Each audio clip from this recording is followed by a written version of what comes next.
In the sweltering summer of 1932, American explorer Thomas Hargrove set out on a journey that would take him to the heart of Australia. Armed with a deep curiosity and a taste for adventure, Hargrove was intent on capturing evidence of the legendary Bunyip, a creature whispered about in Aboriginal legends. Little did he know, this expedition would unleash a nightmare back home in Boston.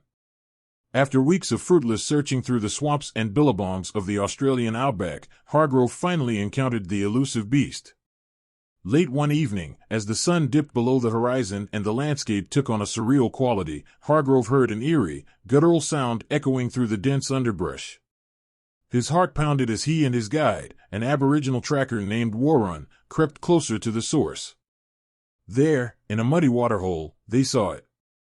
The Bunyip was unlike anything Hargrove had ever seen, an enormous, amphibious creature with dark, leathery skin, piercing yellow eyes, and a mouth filled with razor-sharp teeth. Its body was a grotesque blend of mammalian and reptilian features, and it moved with a horrifying, predatory grace. Warren whispered urgent warnings, but Hargrove's excitement overrode his caution. With a carefully laid trap, they managed to subdue the beast, binding it in chains and sedating it with a potent mix of tranquilizers. Hargrove was ecstatic. He had captured a living legend, a discovery that would make his name known across the globe. Smuggling the Bunyip back to America was no small feat. Hargrove used his connections and a series of elaborate deceptions to transport the creature across the ocean.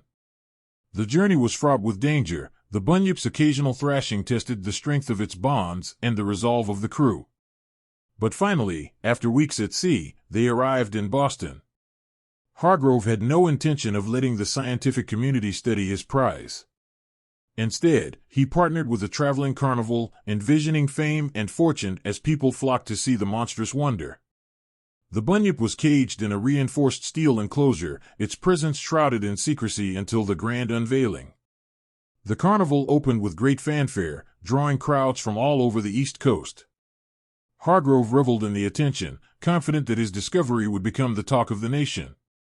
On the night of the grand unveiling, a massive crowd gathered, eager to see the legendary creature with their own eyes.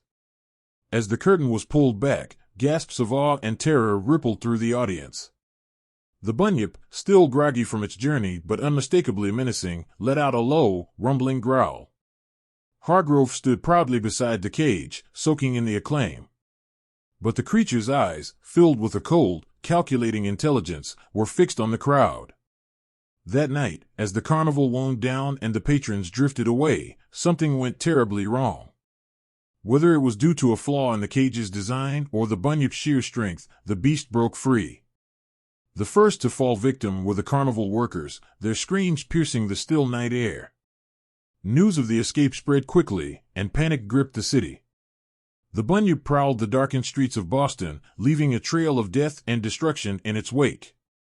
Police and local authorities were ill-equipped to deal with such a creature, their attempts to subdue it ending in more casualties. Hargrove, racked with guilt and desperation, joined the hunt. He and Warren, who had reluctantly accompanied him to America, tried to track the Bunyip through the city. They found themselves in a gruesome game of cat and mouse, each encounter with the creature a stark reminder of its lethal power. The Bunyip's attacks were relentless. It targeted anyone unfortunate enough to cross its path, its primal fury driven by the trauma of captivity and transport. The city, once vibrant and bustling, now felt like a ghost town, its residents hiding in fear behind locked doors and boarded windows. Hargrove and Warren eventually cornered the Bunyip in an abandoned warehouse by the docks. The place reeked of saltwater and decay, the perfect setting for a final showdown. Armed with rifles and makeshift spears, they approached the creature, their hearts heavy with the knowledge that this was their last chance to stop it. The Bunyip, its eyes glowing with malevolent intelligence, charged at them with a roar. Hargrove fired his rifle, the bullet striking the beast but barely slowing it down. Warren hurled his spear, its tip finding a soft spot between the Bunyip's scales. The creature howled in pain, but it only seemed to enrage it further. In the ensuing chaos, Hargrove was thrown across the room, his head striking a steel beam. Dazed and bleeding, he watched as Warren fought bravely, but the Bunyip's sheer strength overwhelmed him.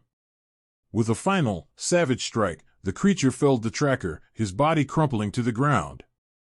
Desperation gave Hargrove strength. He grabbed a piece of broken glass, the makeshift weapon his last hope. As the Bunyip turned its attention back to him, he lunged forward, driving the shard into the creature's eye. The Bunyip let out a deafening scream, its massive form thrashing violently before collapsing. The warehouse was silent, save for Hargrove's ragged breathing. He stumbled to his feet, his body aching and his mind reeling. The Bunyip lay still, its monstrous form a stark reminder of his hubris and greed. Hargrove knew he had to make things right, to ensure that no one else would suffer because of his actions. But as he turned to leave, a faint, eerie sound reached his ears, a low, rumbling growl. Hargrove froze, his blood running cold. The Bunyip, impossibly, was stirring. Its wounds, though grievous, were not fatal. The creature's eyes opened, filled with a malevolent intelligence and an unquenchable fury. Hargrove's heart pounded as he backed away, his mind racing for a solution. But there was no escape, no redemption. The Bunyip was relentless, and it would not rest until it had exacted its revenge. As the creature rose to its feet, Hargrove knew that his fate was sealed. Days turned into weeks, and the Bunyip's rampage continued. The city of Boston was gripped by fear, its residents haunted by the knowledge that a monstrous predator lurked in their midst. Efforts to capture or kill the creature were futile, each attempt ending in more bloodshed and despair. Hargrove's name became synonymous with tragedy, his legacy one of death and destruction. The once celebrated explorer was now a cautionary tale, a reminder of the dangers of greed and hubris. The Bunyip, its legend cemented in blood, continued to roam the city, a nightmare with no end in sight.